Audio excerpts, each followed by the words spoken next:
What's going on, y'all? Welcome to another episode of Flow State. In this episode, I express my love for David Copperfield. We react to episode 1 of my Guerrilla Bars series. I answer some questions from the community, talk about my morning routine, react to a dope freestyle submitted from one of y'all, and close it out with the bars like we always do, man. Let's go! This is for my Flow State. Add it, yeah.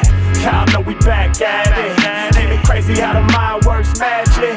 We gon' show you the method behind the madness, cause this is for my Flow State. What's going on, everybody? Y'all know what it is, man. Welcome back to Flow State with Harry Mack, yours truly. I'm very excited to be diving in on another solo ep with y'all. So what's going on? We just got back from a wild weekend in Las Vegas. I was out in Las Vegas for a corporate event. And, anytime we're out on the road for any reason, if it's possible to, also make time to film some of our own content out there, we try to make that happen. So I was able to roll out with the team. I had Sam out there filming. By the way, Sam's in the house right now. What's poppin', Sam? Yeah. Viva Las Vegas, baby. Let's go. And I had Iconic with me. He's in the building as well. Not mic'd up, but he's throwing the peace sign up right now. And, and the rest of the team was out there as well. And we were capturing some Guerrilla Bars content in the streets of Vegas, as well as doing some busking content out there as well with the speaker and the amplification, making crowds out there. And it was a lot of fun. I don't drink and I also don't gamble. So, on paper, it would seem like Vegas would be like the worst place for me to go. But in reality, Vegas is dope, man. I'm coming around to it. I did used to sort of feel like, there's nothing here for me. But Vegas is obviously much more than just drinking and gambling. And I'm coming to see that now. More on that in a little bit. But it's always a good time to be literally anywhere with the squad. We just have an incredible team. I feel super lucky, and I'm lucky to say that I'm close friends with everybody on the team, and we're a small team. So always fun to travel with the squad. And it was interesting to do, Guerrilla Bars and busking content back to back like that, within the same session, because it really highlighted the similarities and also the differences between the two mediums. With Guerrilla Bars, that's something I've been doing for a lot longer. And we kind of have a well-oiled machine going in a lot of ways with Guerrilla Bars. It does have its challenges, but we've become pretty efficient at creating that Guerrilla Bars content. I would say some of the challenging parts about making Guerrilla Bars, the first one is just getting warmed up and doing the first interaction. I would say that's actually kind of like the biggest challenge in the beginning when we go out to do Guerrilla Bars, because, approaching that first group, you're still kind of nervous. I'm, speaking for myself, I'm kind of nervous to walk up to the first group. Even after all this time, it's not a very natural thing to just like approach strangers in the street for any reason whatsoever. Least of all to say, hey, can I pour my heart out to you in the form of a freestyle rap right now? And also, I need you to give me something first. Kind of a tall order, and obviously lots of room for rejection, and we do get rejected. That comes with the territory. But yeah, it seems like almost like the quicker we can just knock out the first interaction, the better. Even if it's not, great top tier, like, oh yes, man, this is the content we need. Even if it's not the DC prom night clip, right? And it usually isn't. The first clip is usually not the DC prom night clip. And in fact, I'll tell those of you who are watching this that was actually the last clip that we recorded on that day. So we were as warm as we could possibly be before we captured that guy. But even if it's not great, it's almost just like, hey, how quickly can we do the first clip? Because once you do the first clip, it's like, oh, yeah, that's right. Sigh of relief. Like, this is how this works. It's fine. It's not a big deal. We can walk up to strangers. We can get rejected. We have thick skin. We know how to do this. And, to be honest with you, while we do get rejected sometimes, I would say at least 90% of the time we're able to have what is at least we're able to at least put some smiles on some faces and create something that is certainly not negative. Right? Even if it's not oh my God, that was amazing. It's at least, oh wow, okay, cool. A little smile on their face for the day. So it really is fun making that content. I really enjoy it. That's actually the best part of doing it, is being able to put smiles on so many faces. And the biggest challenge, like I said, is doing the first group. We find, interestingly enough, that it's not just, me and, the three of us. When we're out there, it's me and Sam and Iconic. it's not just the three of us that have to get warmed up. It's also like the city that has to get warmed up. That's how we feel. And I don't know, it's kind of weird. Like, so hopefully this doesn't come across as like too woo-woo or anything. But it's almost like in the beginning, we're a little stiff, and it feels like the city that we're in is like, they're not woken up yet to the fact that we're out here doing this, and those might all be kind of the same thing. Maybe it's because we're a little stiff. We're putting off that sort of stiff energy, and then that's what we're getting back. That could be a part of it. That could be all of it. I don't know. Maybe it's because we start just a little too early in the day and not enough day drinking has ensued. So there could be lots of different factors at play, but it's a strange phenomenon. It feels like, the energy both from us and from the audience is kind of like ramps up gradually over the course of the day and allows us to end with, clips like DC Prom, for example, which is just the utmost energy. And I think also we probably get a little more comfortable taking more risks later in the session. So we might not have approached the group of, 30 kids getting photographed for prom for our second or third clip. But after we have, 10, 11, 12 clips already in the bank, then we're like, hey, might as well, let's try it. So there's that element. And then the last thing I would say about Guerrilla Bars too is there's this element of us kind of fishing for the group. Right? Like we're looking around and we're trying to pinpoint which group we should approach, because that can really make or break the content. If we go up to the wrong group, if they're in a hurry or they're not having a particularly happy day, they're not going to be that receptive to it. And it's impossible to know for sure, right? But we do kind of attempt to look around and really look for groups that are laughing or smiling big, clearly having a good time out and about on the town. And those are kind of the groups that we approach. And what's cool about Guerrilla Bars is we're all on our feet. We're extremely mobile. I have the portable speaker attached to my body so we can just kind of like bounce about. And, if we have to bail, like if we approach the wrong group and they're like, nah, get out of here. It's like, oh, no worries. We can immediately shift and move somewhere else. And so we're able to quickly kind of move from one group to the next and try to find the groups that we think are going to give us the best reactions and really enjoy, the freestyle to the highest level. So that's Guerrilla Bars. What's interesting about busking is I'm planted, right? So like once we set up, that's where I'm at. I'm in this one singular location. We have the speakers set up. I have the microphone. Obviously my voice is amplified. That's like the biggest difference. But in terms of the process of creating the content, the biggest difference for me is that I'm not mobile, so I can't look around and be like, oh, let's go walk up to them over there. They look like they're really ready for a freestyle. With busking, it's like, yeah, like as you can see here, it's like me trying to bring people around me wherever I'm at and form a crowd around me from people that are passing by.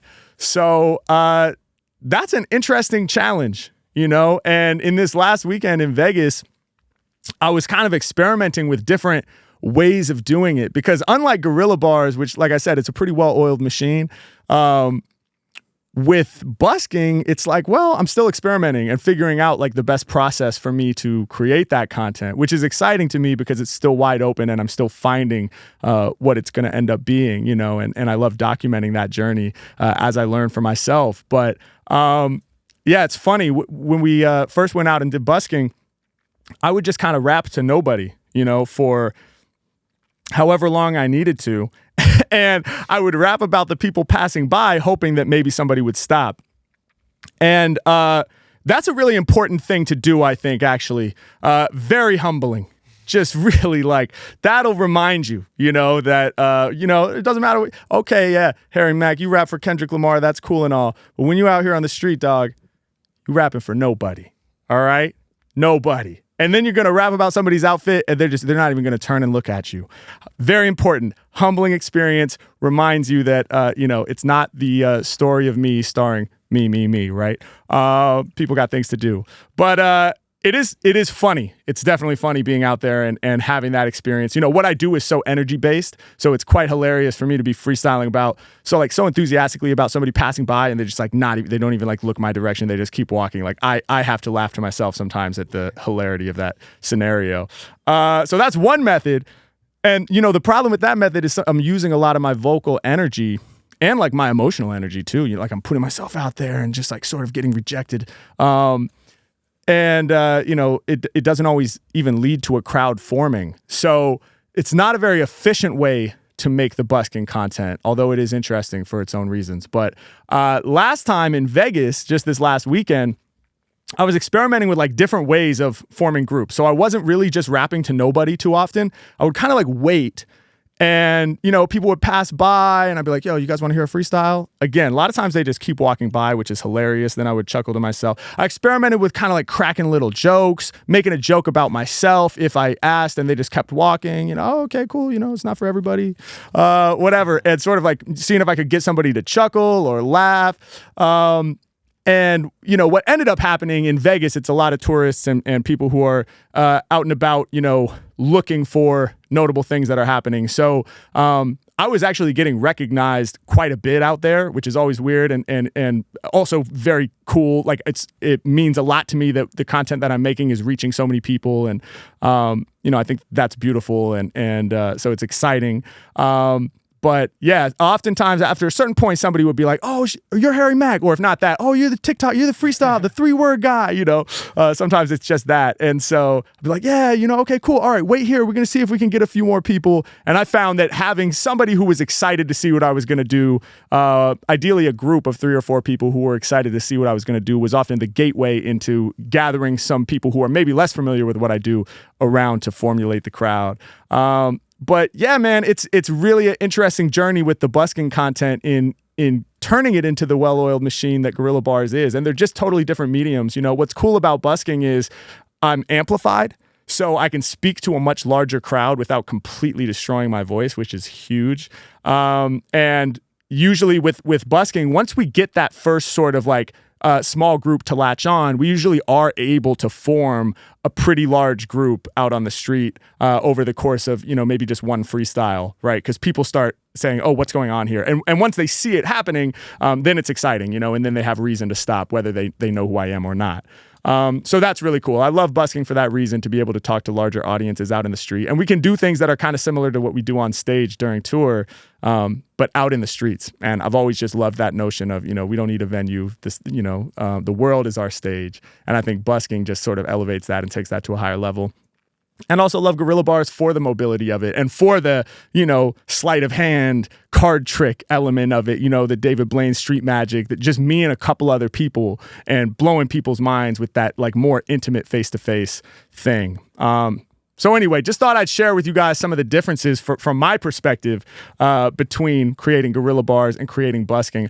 Also, because, I mentioned David Blaine, perfect segue, if I do say so myself. To talk about another part of Las Vegas that was incredible, which was I saw the legendary David Copperfield perform live in Las Vegas at MGM Grand. He has a residency there. I think he's been doing it for a long, long time. And this guy does like hundreds of shows a year. I heard at one point he was doing 650 shows a year. I don't know if that's current, but mind-blowing. Like 3 shows every Saturday and 2 shows every other weekday or something like that. So guys, I just have to say, David Copperfield, incredible, fucking amazing.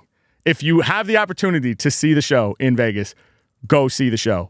You will not be disappointed. My mind was completely blown. And this is why I'm coming around to Vegas, okay? It's not all gambling and alcohol. It's not. Vegas is also such good food. Some of the highest level culinary arts, all right, are going down all throughout Vegas. And I love food, so that's amazing. And secondly, these shows, man, like after seeing this, I was like, I'm going to go to as many shows as possible every time I'm in Vegas now. That's what I'm going to do. Just sheer entertainment, highest level, Cirque du Soleil, highest level Cirque du Soleil shit, highest level magic shit, highest level music. Like Bruno Mars is just performing randomly, everybody. It's massive, dude. And so now that I know that, I'm like, okay, this is dope. But yeah, dude, David Copperfield, my mind was blown. I'm hesitant to like share the details of what was so crazy about it because it's magic and I don't want to like dox the whole show or anything like that. But all I can tell you is walking into the show, I went with Lisa and I said, I was saying to Lisa before we went in, I was like, it's funny because I feel like our minds are going to be blown, like for sure. Like this wouldn't be a thing if it wasn't completely incredible. But I just don't know, like, what is this guy going to do that's going to be so amazing? You know what I mean? Like, I was just like, what could it be? Like, what's gonna, like, okay, like, is it really gonna be that crazy? And I couldn't fathom it before going in, which is completely naive. And I've never really been to a large scale magic show, so a big stage magic show. So, I knew nothing, obviously. It was, but within 10 minutes of the show, I looked at Lisa and I was just like, yeah, okay, this is fucking insane. It was insane. And the thing that was cool about it too, is that he doesn't just do trick after trick after trick. It's a whole story. And so he's using his magic to tell this story. And it's a very personal, emotional story about family. And I won't say more than that, but it was very moving. And the scoring of it, the use of music, is insane. It is so perfectly scored. And the music is a huge part of it. And so just the whole presentation overall, in addition to the tricks that were just like, it's just insane. And in many ways, he's doing the same sort of trick again and again and again. And it's just more and more exciting every time. So that's not like a critique. But basically, like, the trick is either I've made something huge appear right in front of you instantly. And how would anyone ever be able to do that? Like, there was no UFO and now there's a fucking UFO. Like, there's that. And so it's like different versions of making a huge thing appear out of nowhere. And then the other thing is he has what it would be impossible for him to have in terms of information. Like, how does he have it? Like, he's getting information from random people in the crowd, a ton of information. And then he already had that information available. I don't know if that makes sense. Because I'm trying not to, I don't want to like reveal too much of the show. You have to put your phones in a box, so I don't want to like dox the show, but it's like, when you're watching this, I feel like there's two camps when you're at one of these shows. Yeah. One that is sitting back and just being mesmerized, and the other right. with a critical watch, trying to figure it out so closely, watching the opposite hand that you think you're supposed to look at. Because what's your approach there when you're seeing Copperfield? Yeah, I'm a little bit of both. Like, in the beginning, I was more trying to figure out how it was possible.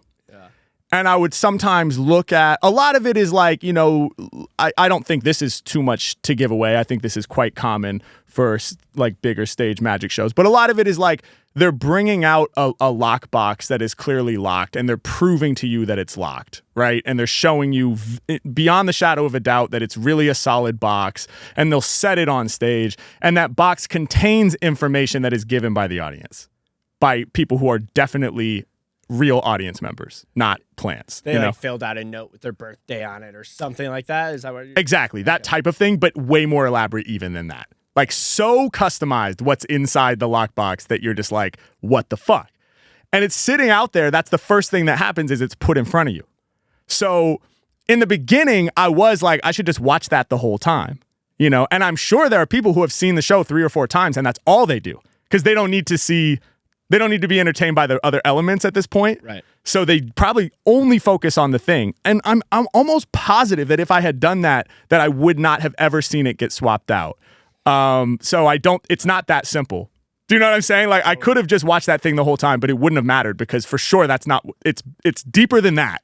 I have no idea how the fuck he's doing it, man.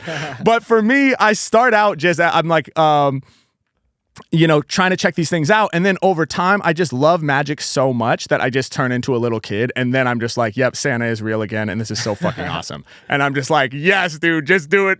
Like, give me more. I won't even try. I just believe your magic. So yeah, I'm a little of both. Hell yeah. But he is, he calls himself an illusionist. So, he's not trying to really, within the show, of course, you are supposed to feel like magic is real, right? And he's presenting it in that way that's like, this is so good that, it's seemingly impossible what he's doing. But I'm sure, like, in interviews and stuff, it's not like he's trying to say, like, yes, I am a mystical, magical person and the gods talk to me and that's how I do these things. Like, he's creating illusions, but the illusions are just so fucking good. I mean, it's just like unbelievable what he's able to do. So shout out to David Copperfield. And I'm a huge magic fan, and I forget that. I go through phases of life where I forget to just like, and then one day I'm like, I should just like type David Blaine into YouTube, and then like 4 hours later I'm just like smiling so big my face hurts, and I'm just like, oh my god. Like, I hope that when people comment on my videos that like, I've been smiling so long my face hurts, I'm like, wow, if you feel how I feel after watching David Blaine, then I'm really proud of what we're doing. You were saying before the pod too about how many shows he does. Yeah. What is that? Like, I haven't seen the show, so I don't know, but is it a pretty like physically intense show? Like, talk on that for a sec. For sure. Yeah. I mean, he makes it look easy. You know, I think that's part of being like a good magician, right? Is like you never really break a sweat. Like it's swaggy. It looks like it's nothing to him to do these things. But I mean, yeah, it was over, and I think it was 90 minutes. And it's just, you know, it's him up there doing the thing, man. He's everywhere, you know. So yeah, no, it's his work ethic is insane. Like, I had actually heard that was like a clip of David Blaine talking about meeting David Copperfield, and that he was just completely blown away by how much he works. Wow. He was the one who said, he was like, yeah, how many shows do you do? And apparently David Copperfield said 650 a year, 3 on Saturdays, 2 every other night. And David Blaine's like, I like to do like 1 a month, you know? But apparently Copperfield said it takes me 500 shows to understand the trick, and then the next 500 to get really good at it, which is super inspiring to me. Yeah. That level of commitment to just like perfecting the shit. And I just feel like it's so in the smallest details that make it unbelievably amazing versus just like the guy that's going from table to table at your local eatery, you know. No offense to that guy, because shout out to him, and one day he could be David Copperfield. But the just the level of it, dude, is fucking crazy. Yeah. Yeah.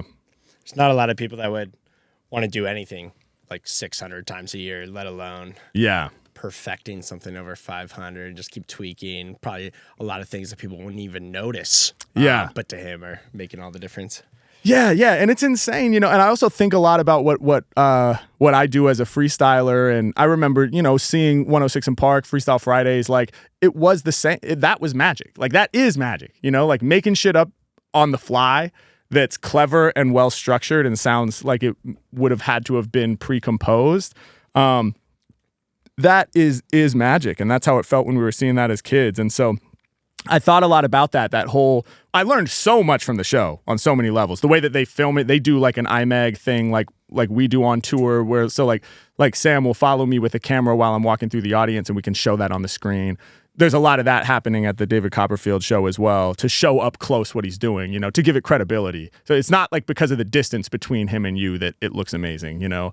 So I learned a lot. But yeah, one of the things I thought about was the fact that he always has what he seemingly wouldn't possibly be able to have, right, in advance. Like, that's a common sort of like, I guess, theme of the trick. It's like, how did he already have that? It's kind of like a freestyle, because people give you this information about themselves, or they give you these words, and then you give them back a song, you know? And because like most songs are written and then recorded and then like perfected and then released, the end product being like an instantaneous delivery of a song, it's like, how'd you already have the song? Right. It's fun. It's like, I didn't already have the song, I just made it up. But that parallel there was kind of interesting to me. Definitely. I've heard you talk about it, you know, a lot over the last few years. You've had like a mentalist on Happy Hour, David Blaine, like Street Magic connection with Guerrilla Bars. But I'm just now realizing, man, you're a Magic fan. Dude, love Magic. Yeah, I gotta be more of an active fan. I can't forget that I'm a fan for so long. I always end up going back to the music and becoming so focused on getting better, which is a good thing. But you know, I'm trying to do my 650 shows a year or whatever the equivalent would be. But I do love Magic, man. Yeah, it kept me up late after the. It's funny because I had a corporate event the next morning, but I ended up staying up till 2 a.m. just going down a deep dive of Copperfield interviews, and they've shown how he did a lot of his big illusions, like from the 80s. He blew up doing like big illusions on like ABC and stuff like that in the 80s and early 90s, which that was awesome to check out too, because it's all one continuous camera shot. That's how they like showed it convincingly and believably to the at-home audience. Right. And at that time, like, that would be solid proof, I feel like, because the technology didn't really allow, like, nowadays you could probably make something that looked like one continuous shot, but everyone at home would be like, oh, like, that's probably AI. You know? So, true. But yeah, back in the 80s, even just the look of the footage, I'm like, yeah, cool. I would definitely, I'm convinced this is very credible. The illusion is very credible. All right, let's, speaking of Guerrilla Bars and busking, whether I approach the group or stand in one spot. We're gonna, I think, take a trip down memory lane, and I'm gonna react to Guerrilla Bars 1. This one will be fun. I think we could just watch the first group on this one, actually, just to take it way back to the beginning. Guerrilla Bars 1 came after a hiatus. So actually, on the last episode, I talked about how, I ended up kind of taking a break from YouTube so that I could work on my first project, Contents Under Pressure. And, I go into more detail on that in the other episode. But basically, this was like my return to YouTube. I was running out of money. I had gotten like a decent amount of money doing this Mitsubishi commercial early on. And then I was running out of money. And I was like, dude, I might have to get a job, I was going to like go get an application for Trader Joe's. And then, shout out to my girlfriend Lisa, and she was like, nah, like, what are you talking about? You got fans, people love what you do. Like, you just got to get back out there and get active again. And so I kind of like refreshed it and rebranded it. And so rather than just like, they used to just be Venice Beach Freestyle 1, Venice Beach Freestyle 2, Hollywood Freestyle. I was like, let me give it a name and make it a series. And so it became Guerrilla Bars. And so this is the first one that was branded as Guerrilla Bars. And it was filmed at Echo Park, which is right where I lived at the time. So yeah, I walked over here. Did you name it Guerrilla Bars? 5-minute walk. Yeah, I came up with the name Guerrilla Bars. Nice. Yeah, like, and it's gorilla at not like the animal, right? But like guerrilla warfare, or well, I guess a better comparison would be like guerrilla comedy or guerrilla theater. Like, we're just, the world is our stage. We don't need a venue. We're just out there doing it. Dope. All right, so let's peep Guerrilla Bars 1 here. Hell yeah. At least a segment, but let's hit it. All right. Yeah. All right, so somebody throw out a word. Yo, Harry Mack, I'm the one they all wanna be. Freshest MC, when flowing, I'ma grow like a tree. Come on, I grab the microphone and then I just rock them. I got these rappers falling off like tree leaves when it's autumn. Yo, when I do my thing, I got the rhymes you can't compute. Nothing cute. Yo, like a tree, I got firm roots. Harry Mack, when I'm on it, I give verse to the verse. In fact, I got roots that's going way deep in the earth. I spit it right off the top. Somebody throw another word out. I'ma kick the rhymes that people never heard about. Check it, it's Harry Mack, I'm spitting it mad. Yo, I got rappers blue, cause they feeling so sad. When I'm on the microphone, straight to heaven I send them. Time and space, I'ma bend them. I leave them blue like a okay, all right, pause it real quick. So, dude, this is dope. I haven't rewatched this in a long time. Few things right off the bat. This is before we started layering the beat in post-production, which was a game changer. Cause like you can hear on this one, the beat sounds like really thin and stuff. It's just whatever's being captured of the beat on my lav mic is basically all that we're hearing. And then I think I'm blending it with the camera audio as well. So the mix is just you're like doing that? You're editing these? Yeah, I edited all of these myself. Yeah. Hell yeah. Yep. Yeah, man. I that was the most time consuming thing about this era too, dude. Like that was the bottleneck for me to get content out. I was like, I'll post I don't know if it was every week at this point or if it was every other week, but it was hours of editing, dude. Like, and I was just doing it myself. At first I was just doing it in iMovie. This one's probably in iMovie. And then eventually it got to be too much for the computer, and for iMovie was just like couldn't hang. Sure. So then I got DaVinci, which is free. You can get like 90% of the features for free, and then you just pay for that like pro level 10% stuff that you need to like color a Hollywood movie. And so I started getting some editing chops together, but I always kind of hated it. Respect to you, dude. I have no idea how you do that. But I did it out of necessity. But yeah, no beat layered in, so it doesn't really sound that fat on the instrumental side. And the other thing is people were just throwing me words as I was going. Like, they were just lobbing them to me, so I was just requesting words. Now it's usually like I collect all the words up front, and I sort of like go through those in order.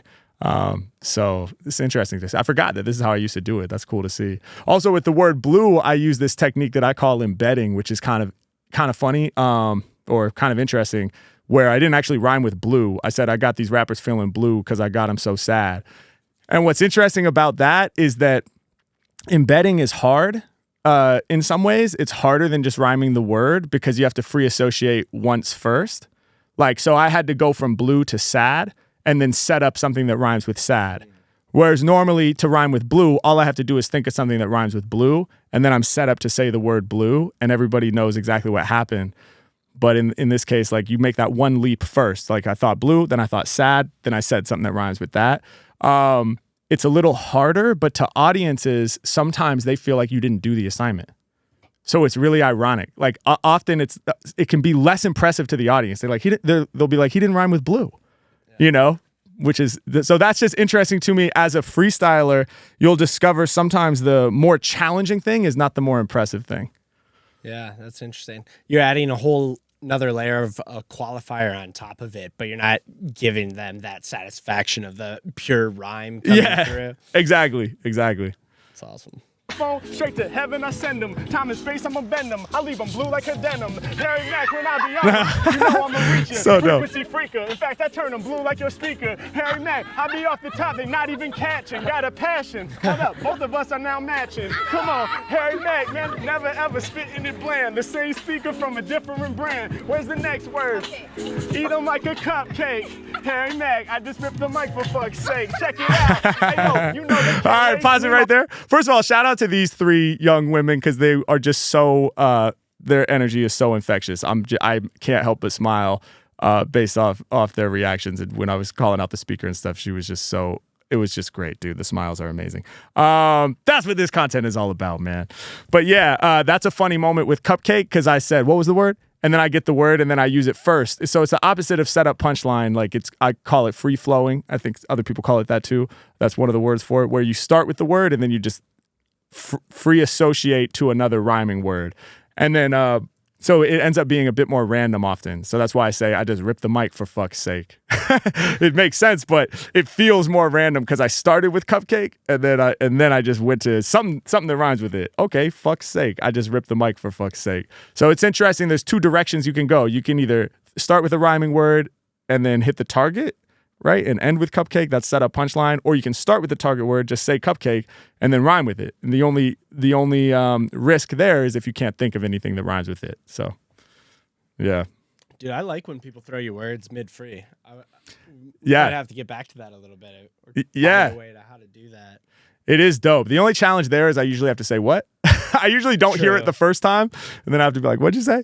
But but it is cool. It creates a cool energy. Yeah, it's dope. Hey yo, you know they can't waste me. My flow is tasty, kinda like the cupcake pastry.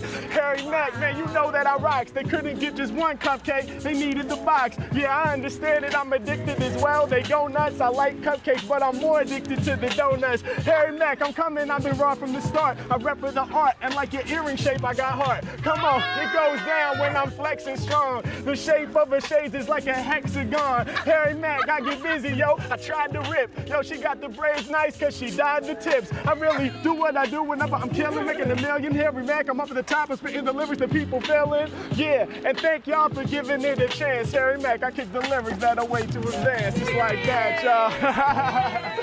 Thank you guys. Thank you. Yo, it's Harry. All right, hell yeah. That's dope, man. Man, shout out to those girls again. They had such a good energy. Great first clip for the newly rebranded Guerrilla Bars series, man. That's crazy. It's cool to go back down memory lane. One thing I was thinking about too is it's interesting how the mind will be primed to notice certain things. Like, so I noticed the shape of the earrings was a heart, and then the very next line was about the shades being a hexagon. And I feel like there's these different like categories of observation that sometimes open up to me mid freestyle. Like for that little section of the freestyle, I was thinking in terms of shape. So it was like shapes stand out to me, like the heart shape and then the hexagon. And like in other freestyles in the past, I've noticed that will happen. Like suddenly the world of color becomes obvious to me and I'm just referencing different colors that I'm seeing, or like brand names. And then I'm talking about the Nike and the Puma and the Levi. And so it's interesting how you sort of can like go into a certain observational mode and those things kind of stand out to you and inspire the bars. Heck yeah. Yeah.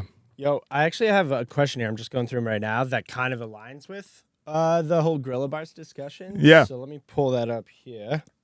Here you go. This one's from Jason. Let's tackle that. Hell yeah. All right. We got some questions from the community. Fire. So we're going to answer some of these. First one from Jason saying, can you tell us about an unforgettable and meaningful moment you had while shooting freestyles for YouTube? Have there been any moments that just stuck with you forever? Yeah, I mean, there's been a bunch. You know, there have been unforgettable moments that I didn't shoot, obviously, like freestyling for Joey Badass, freestyling for Kendrick Lamar, Mac Lamore, Soulja Boy. Like a lot of those opportunities that I had to freestyle for like really incredible artists are unforgettable. But in terms of like my own content that I've created, like definitely the Diesel Optics freestyle from Omegle Bars 18 always stands out to me. And if you haven't seen it, definitely check it out. But that was, you know, in the heart of COVID. And this was like me connecting with this man who, you know, had recently lost his fiance to COVID. You know, she passed away from the disease. So yeah, like that was like a whole new level of emotional connection via, you know, the Omegle Bars sort of platform. I didn't even think it could go that deep, you know, like in my own head. Like I had my own, I guess, low-key limiting beliefs about what was possible via that type of content. But yeah, man, that's one that will always stick with me forever. That was just so like powerful, you know, for me in the moment. And I didn't even know what to make of it in the moment because it was so emotionally like real and raw. I remember right after I was like, bro, we don't have to post this like if you don't want. Like we could just post the first one. Because the first freestyle we did, he just threw me some random words and I was barring out and we were having fun with it. And then after that, he was like, actually, hold on real quick. Can you do this? Can you do a tribute to this person? And he sort of told me the story. So I remember being like, yeah, we can just do the first one. And he was like, nah, dude, share that, man. I want people to see that. Shout out to Diesel Optics, by the way. And I've actually got to shake his hand on multiple occasions because he's come out to some of my live shows. And, you know, he's a really dope dude. And it's been awesome to get to shake his hand and see him in real life. But yeah, that's one.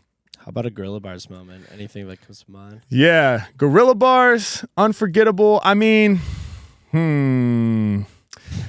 let me think. I mean, for sure, the Prom video was unforgettable. The Prom video was unforgettable. We were on tour, and that was Energy Exchange tour, right? Yeah, and we were in DC for a show, and then I mean, it was crazy because we were having a rough time in the beginning. Like we were like, oh, we're kind of striking out. We weren't getting too many great reactions, you know, and we were kind of trying to figure out the best location. That's one of the challenges of Guerrilla Bars I forgot to mention. Busking is challenging because your location is anchored, but Guerrilla Bars, sometimes the ability to move about can create complexity because you second guess if the place you're at is really right, and then you end up losing time, like hopping an Uber to go somewhere different or walking halfway across town trying to get somewhere else. So, you know, it can be hard to know exactly where you should be. But yeah, that was our challenge in DC. We were like walking back and forth across these long stretches of land on the mall there. And we covered some distance that day. Yeah, we definitely covered some distance, man. Our shoes got dusty walking through the dirt out there, man. Dusty city. There's a lot of dust out there in DC. Let me tell you, we discovered that firsthand. But yeah, then we ended. We started ramping up, and we were feeling good. We're like, okay, we definitely got an episode or two here. You know, we got some good content. And then we saw that group of the Prom boys getting photographed, and we were like, yo, should we do it? And sometimes before we do something kind of bold like that, every time before we do something kind of bold like that, I get a little nervous, or I'm like, I don't know if we should do that. That seems a little crazy. Anytime I feel that way, though, just like with my channel, when I was like increasingly doing bolder and bolder things until I was eventually outside, it's like anytime you have that thought, like, I don't know if we can really do that, it's usually like the best thing to do, right? Like if you do it, the content that ensues will usually be the best. And that's what happened then. And it's so memorable to me because the photographer was like encouraging it, which was cool. You know, it was like one of the moms, I think, or something. That's the story I made up, but she might have just been a hired photographer. But she was like, yeah, come on, freestyle for the boys. Let's do it, you know? And then, and I just remember in my head, I was like, this clip, if we get it, and if I don't like fuck up somehow, like if I don't drop the ball, this clip is going to be so fucking crazy. And I felt it while we were making it, which is very rarely the case. Usually I'm like, yeah, I don't know. Or like, I'll be like, that felt good, but I won't be like, oh my God, I feel like this one's going to go crazy in terms of like views and virality. That one, wow, as soon as it started, in my head, I was like, yo, this is going to be insane. Adrenaline just surging through my body. By like the second line, I was just like, holy shit, I have to kill it. Like I have to knock this one out of the park, because the way they were reacting and the energy of it and just the look of it, the insanity of like 30 boys in tuxedos, I was just like, dude, this is the one. And after we captured it, we all like walking away, me, Sam, and Con, we were all just like, that one is fucking gonna go. Like we said, we were like, I bet you, I remember saying like on TikTok, this is like gonna go to the moon. And like that is what happened, which is, again, it's very rare. Like I'm usually not predicting like views or anything like that, because it's totally out of your control and you never know what's gonna catch. Often it's the opposite of what you think. I'll be like, that one is kind of weak, I don't really know. And then it goes crazy, and you're like, I guess that one wasn't weak after all, you know. And then and sometimes vice versa, I'll be like, yo, that one, oh my god, and then it doesn't do any crazy numbers at all, and you're like, well, what do I know, you know? So I try not to get too caught up on the numbers anyway, because it is, you know, it's out of your control. All I can do is show up and do the best job that I possibly can. But yeah, this is one time where we knew and we were right. So I'll never forget that moment. It's got to be the biggest group that you've approached when they're all together, right? Because like you might have had a bigger crowd potentially, like Piccadilly Circus in London or something like that. But I've never seen us walk up to a crowd that large. Yeah, biggest approach for sure. Yeah, totally. Yeah, they were awesome. Yeah, shout out to the DC Prom boys, man. They're all famous now. Yeah, history. Hell yeah. Another question here if you want to tackle this. Yeah, let's see. Shout out to Emerson coming through with the question. Emerson says, flow state has been known to have a contagious quality to it. How have you experienced that in your career? Man, yes, 1000%. I would say that in my experience, flow state has had a contagious quality to it. Yeah, I'm kind of like, you know, I guess I'm sort of like addicted to flow state. I hesitate to say addicted because that's almost always has a negative connotation. And I've struggled with like negative addictions, you know, but I'm hooked on the feeling of being in flow state, you know, and I do think that one of the reasons that I've put in so many hours as a freestyler, it's not all just because, you know, I'm super ambitious, which I am. I'm super passionate about music, of course. Like it's so important to me, and I've always wanted to be great, and I'm so inspired by great musicians. All of that is true, and all of that is a huge part of the reason why I've been able to stay dedicated and put so much time into it. But I think another huge part of the reason, and maybe the biggest part of the reason why I've been able to dedicate myself to it so consistently for so long, is because once I got comfortable with the basic skills, I was able to use freestyling to sort of enter that flow state kind of like regularly and consistently and dependably. And it feels so good to be in that flow state, and it's inherently rewarding.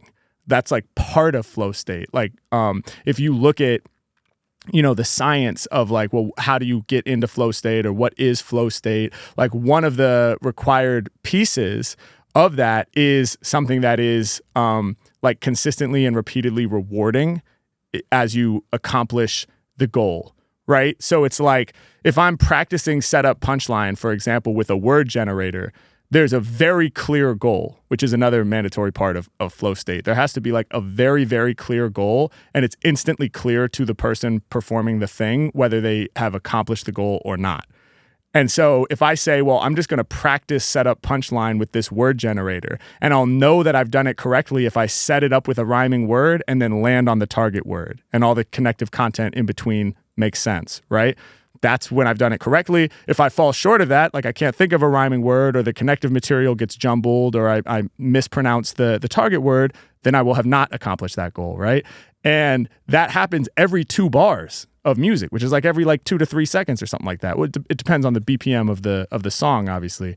But every couplet, every rhyming couplet. So if I'm rhyming with hand and I say I break it down smooth and they all understand, I kill it when I got the microphone up in my hand. It's like ding, ding, ding, goal accomplished, which is inherently rewarding. It feels good because it's challenging to accomplish the goal, but not too challenging, right? So it requires my focus. I have to really be zeroed in. I can't be distracted, but I'm able to accomplish it consistently. So every word that I pull up, every time I nail it, it's just like another ding, ding, ding, you know, and it just becomes this thing where I could just almost sit there and do it forever, which is crazy because it's probably similar, like speaking of being in Vegas, like that's probably how it feels to be sitting at that slot machine, right? Is you just keep on hitting the lever, waiting for, waiting for that reward. And every time you get the reward, you're like, oh, hell yeah, that feels amazing. I'm going to sit here and keep doing it. And so, again, I don't gamble, so I can't relate to that experience. But yeah, practicing my freestyles, it's like I'm constantly striving for this reward, and it comes quite frequently. And it's this self-fulfilling thing that inspires me to just stay there doing it. And I also just think, like I talked about this a little bit on the last podcast, my brain is very active, and a lot of us have that, right? Like in the modern world, especially, like I feel like we all can relate to a degree. Our brains are just everywhere all at once all the time, and there's this this digital deluge, as Jim Kwik calls it, right? Where there's just like information pouring in all the time, like more than back in the day, you couldn't just know everything that was happening on Earth at every second, but now you can. And, you can actually just accidentally fall into learning things when you're trapped scrolling through your phone. So that can be challenging. And I feel like we can all relate to how that can feel kind of not good, to just be constantly bombarded with information and distractions and getting notifications and beeps and bloops and blips all the time from a million different devices. And, so flow state is contagious in that sense of me wanting to just, be in a state where I'm not constantly distracted. But what's funny is after saying all that, I realized that I don't know if I really addressed this question. Contagious. Yeah, I mean, your first tour is the energy exchange. Is that kind of rooted out of the fact that like everyone's going to kind of get on the flow state there? Yeah, I kind of misread this question. I didn't think about the actual key word there being contagious as in spreading to others. I was more thinking about contagious as in like I want more of it. Like it's contagious for me, but I don't think that's what that means. So, but there's some other stuff for you about why I love flow state. But yeah, in terms of flow state being contagious for other people, I mean, yeah, I think it definitely is contagious. That's an interesting thing. I don't know if like the audience at our show is in flow state while they watch the show. I wouldn't necessarily think so. Like, am I in flow state when I watch David Copperfield? I don't know. I'm very happy, and I'm constantly being rewarded. But and zoned in, not thinking about anything else. For sure. But there's not like a task that I'm doing. I'm just sort of sitting and watching it.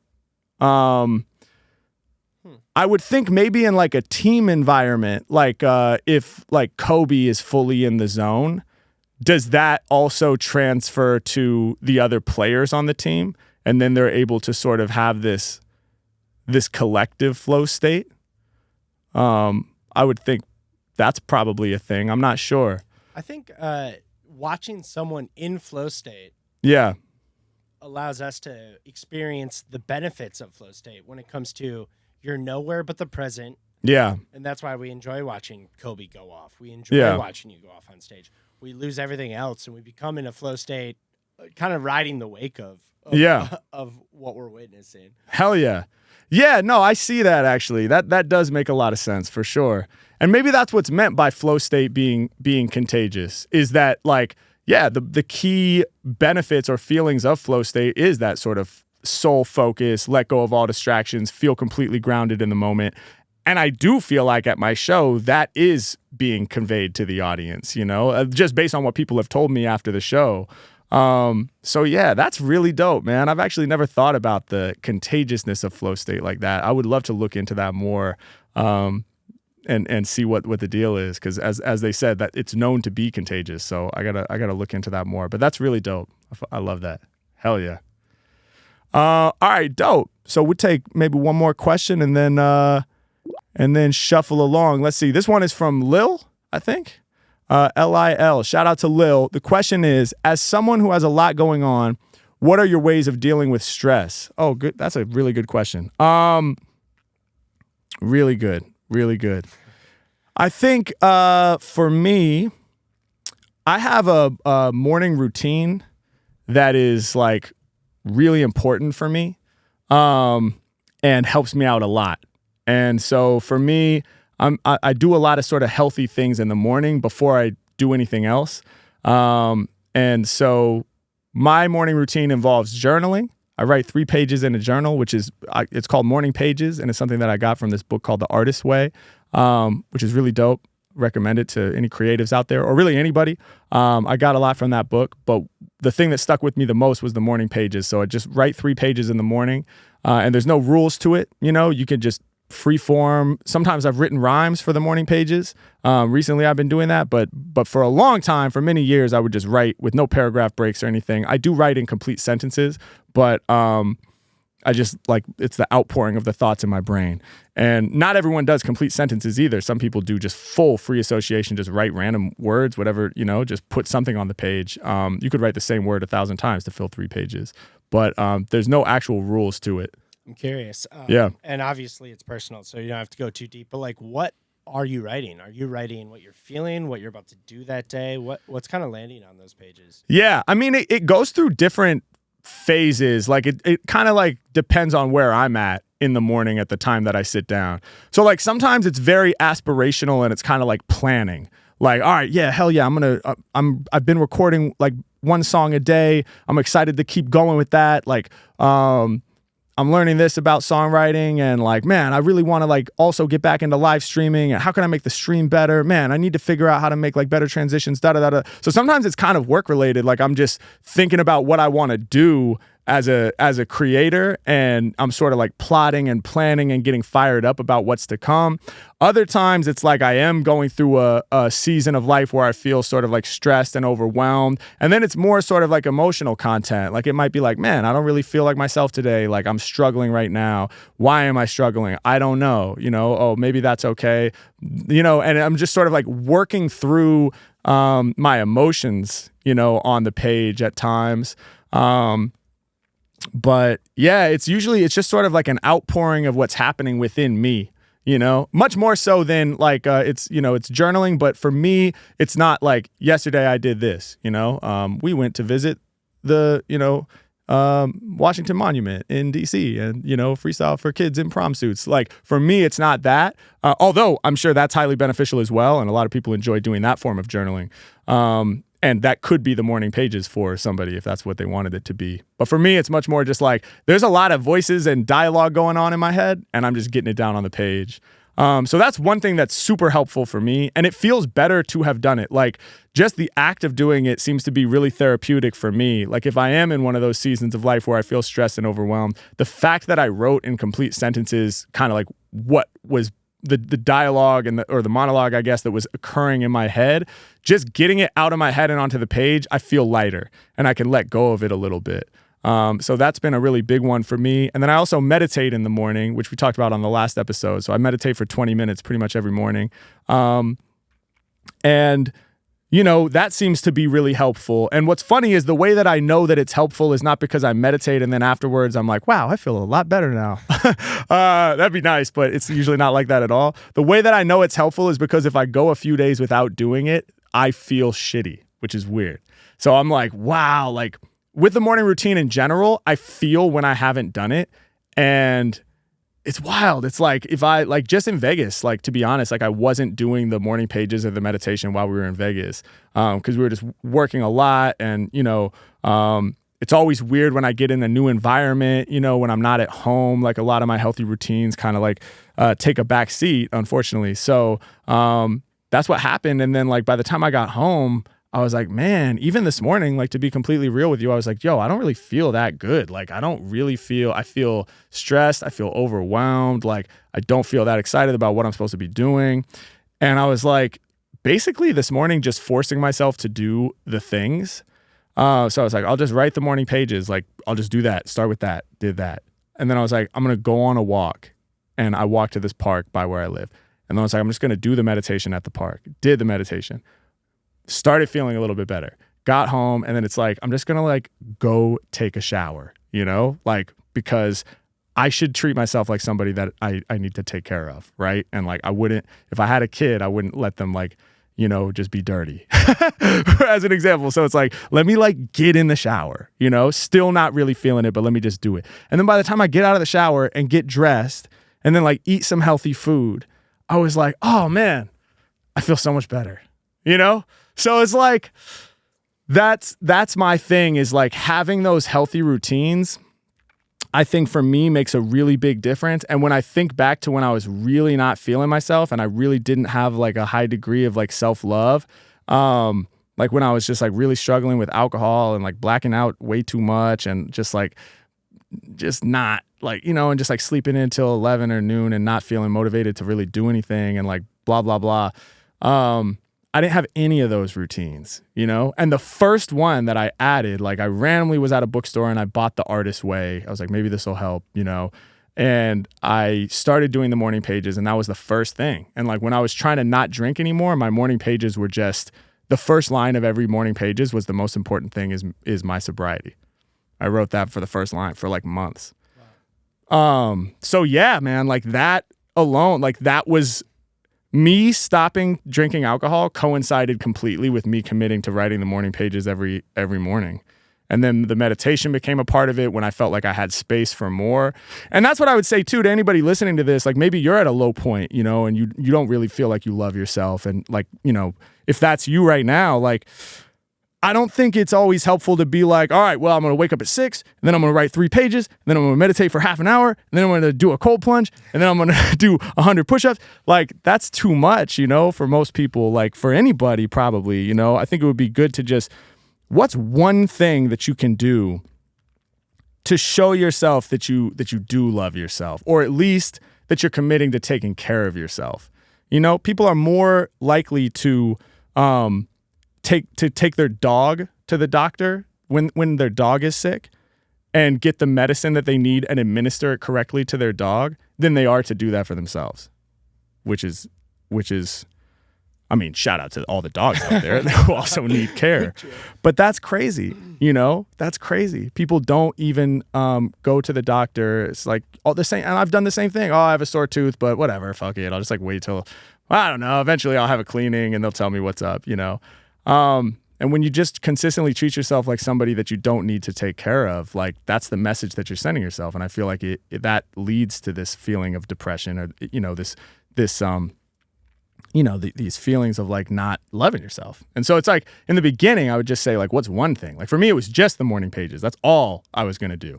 And I also just said to myself, if this is all I do, the reason I wrote the most important thing is my sobriety is because I was just like, well, I could do anything else and today would still be a success if I met this goal of not drinking because I don't want to drink anymore because it makes me feel like shit and I don't want to do it. So even if I laid on the couch and just watched Netflix all day, still would be a successful day so long as I just don't drink because I don't want to do that anymore. So yeah. On a morning like today, if you have a thought of, you don't really want to go to outside to the park or you don't really feel like jumping in the shower right now, how long is that thought process between you realizing what you should do, you realizing you don't want to do it, and you deciding to do it anyways? Yeah, that's a great question. I think it's pretty short now, but it's short now because I've created a sequence, which is another big key for me, is I do these things in a certain place, in a certain order. So it's not really at it wasn't always at a certain time. Like maybe I sleep in a little longer or get up a little earlier. But like the first thing I do after I wake up is get a cup of coffee because I fucking love coffee. And then the second thing I do though with my cup of coffee before I even drink any of it, I fill the cup and then I go sit in this certain chair. And it's just my chair. I've always had a chair. I'm a guy that loves a chair. I sit on a couch for this podcast, but really I love chairs.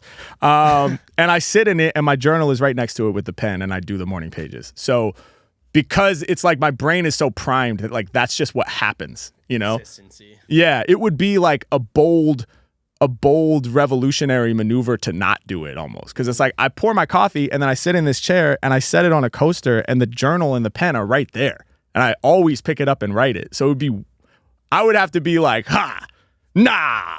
You know what I mean? The default is just I pick it up and I start writing no matter how I feel. And then you can kind of add to that sequence over time. So then it's like, well, what do you do right when you're done with the journal? And then it was like, oh, well, I set a timer for 20 minutes and I meditate, And then it's like, oh, okay, now you can link those together. Actually, in the book Atomic Habits, which is another great read, but he talks about it, but he calls it something different. He calls it like habit linking or chaining or something like that. Yeah. So you can basically like link a new habit to a pre-established habit. So you say every time I brush my teeth, I'm also gonna do 20 push-ups or something. You know, Habit stacking. Yeah, I think that's it. Yeah, habit stacking. Yeah. So basically, I do that. I've always called it a sequence because it's just like I do these things in this order, and then I don't have to think about it. You know, but yeah, I think that's the most helpful thing, man, in terms of managing my stress. You know, is to just have that morning routine. And then I also think just looking at things, you know, mindset is so key. And that's said like time and time again, but I really think it's true. And adopting like perspectives that are helpful, like, you know, I don't know, like it sounds dark, but I often mention the fact that like eventually I'm going to die. Right. And when you just acknowledge that, like our culture is very overall, like kind of like afraid to acknowledge death. You know, other cultures I'm told are less that, you know, they deal with it during life, like they have ceremonies for it and stuff like that maybe, or they're just more open to conversations about it. I don't know, but for us, for sure, it's like this big awkward thing you don't talk about. But I do think it's really helpful in terms of like feeling grateful. Like even on a shitty day, it's like, yeah, but you know what, like I'm alive today, you know, like that won't always be the case. Like I won't always get to like open my eyes and see the world, you know, like I won't always get to go outside and be on this walk, you know, and it's fucking beautiful out here. Like even if I'm in a shitty mood, going outside always makes a difference. Like if I can just remember, like, dude, just go outside, trust me. It's almost like I have to tell myself like that. Like, dude, trust me, I know, but just do it anyway. Just step outside the door. And as soon as I do that, I'm immediately like at least a little better.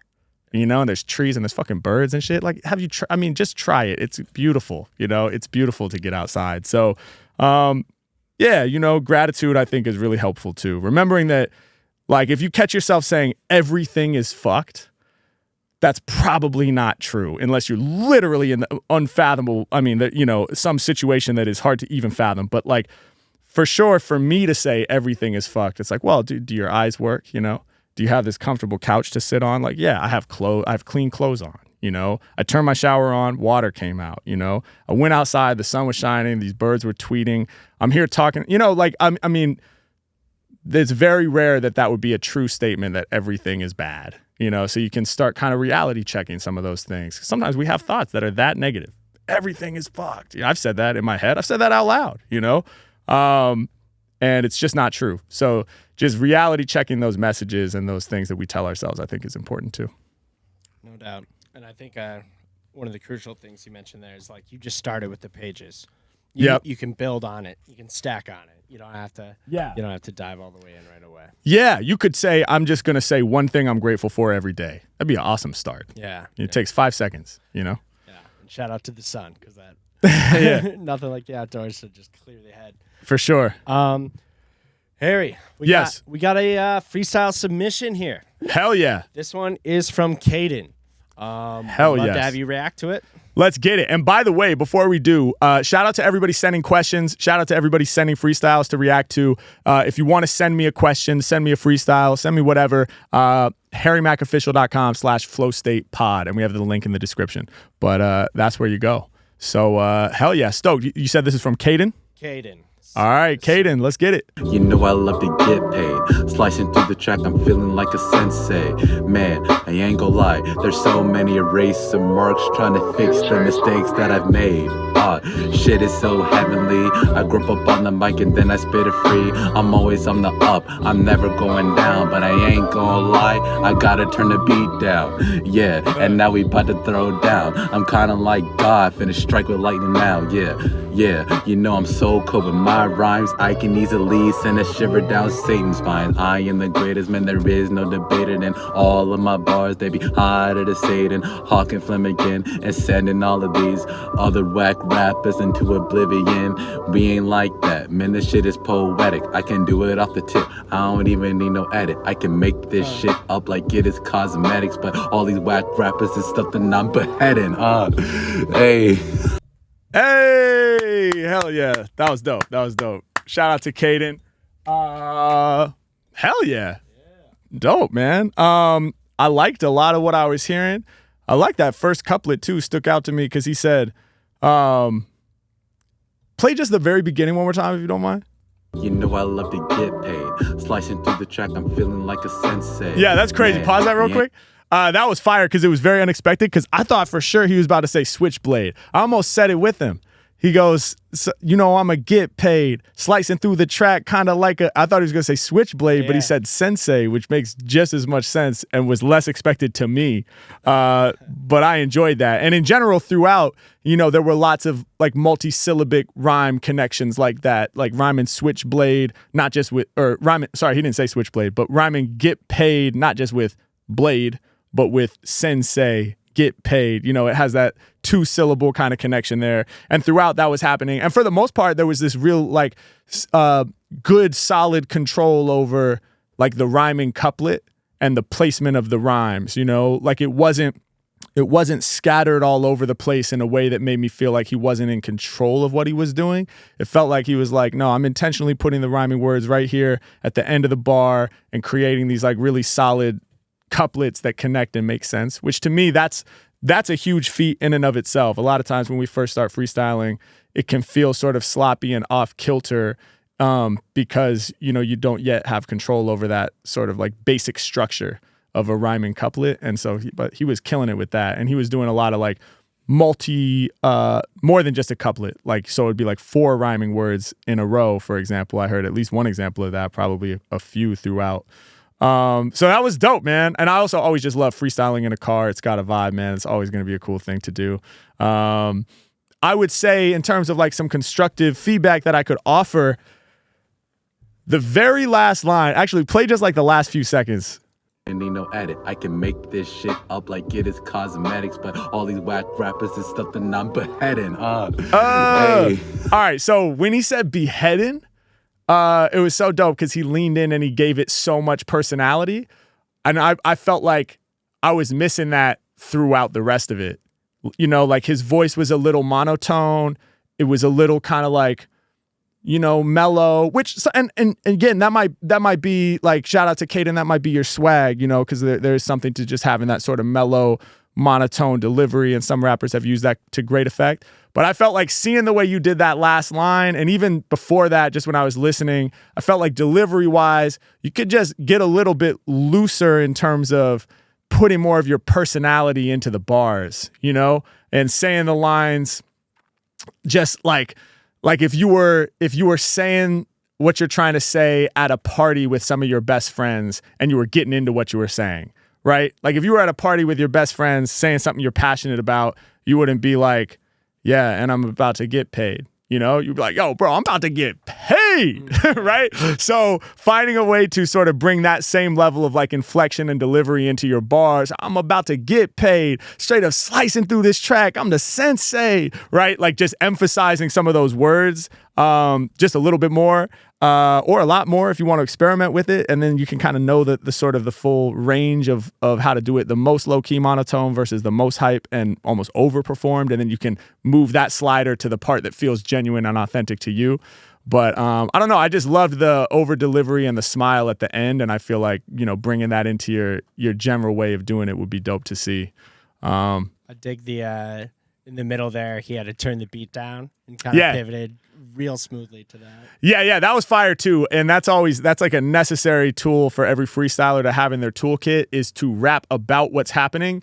Very helpful, especially when you need to, like, for example, turn the beat down or adjust anything.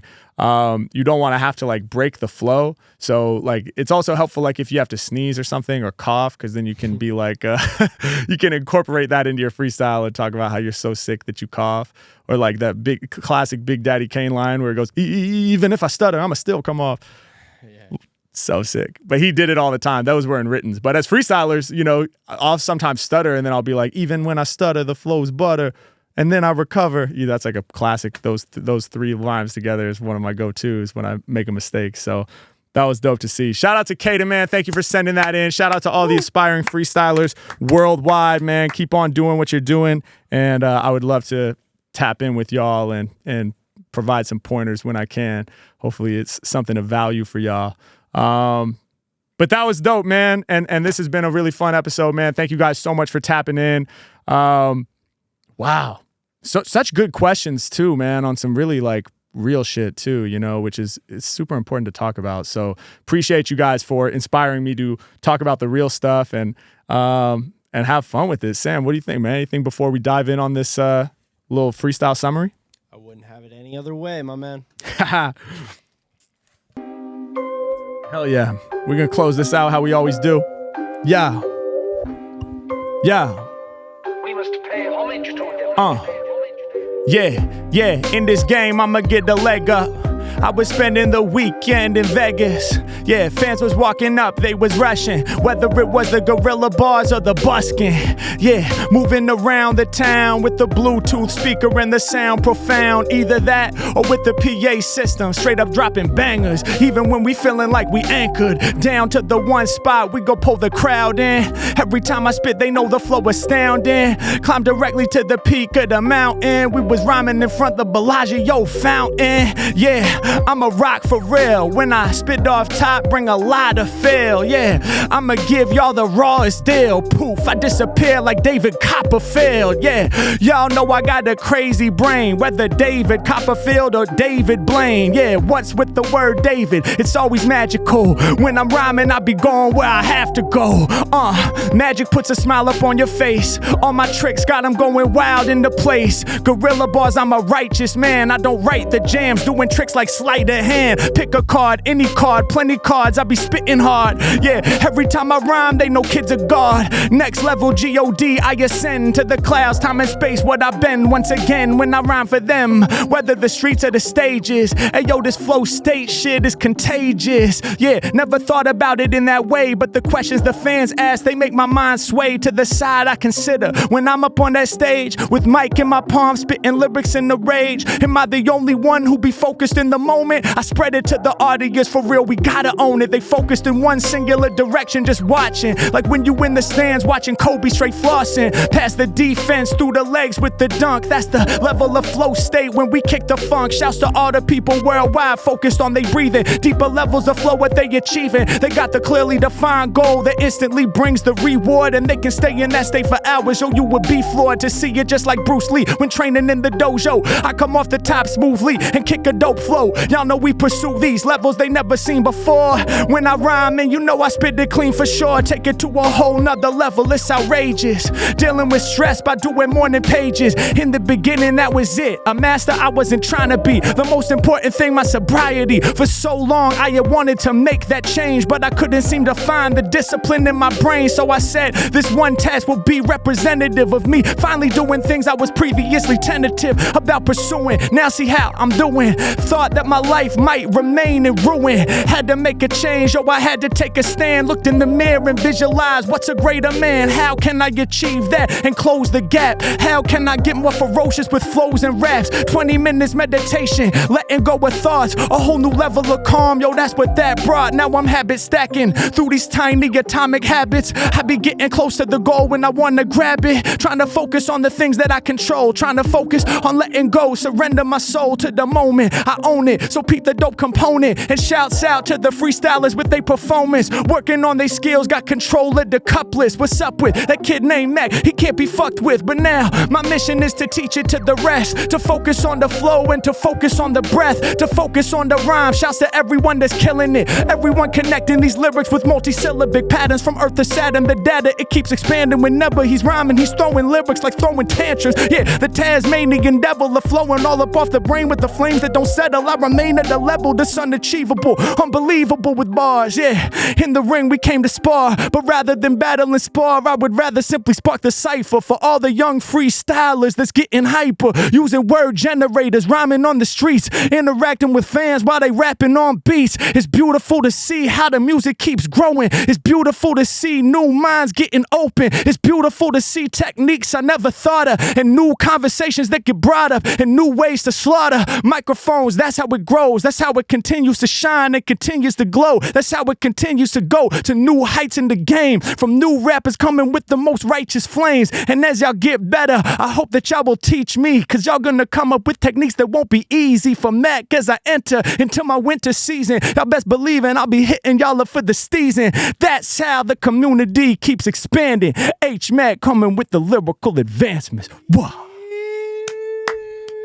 Flow state. Y'all know what it is, man. So happy y'all stopped by, man. Till next time. Peace.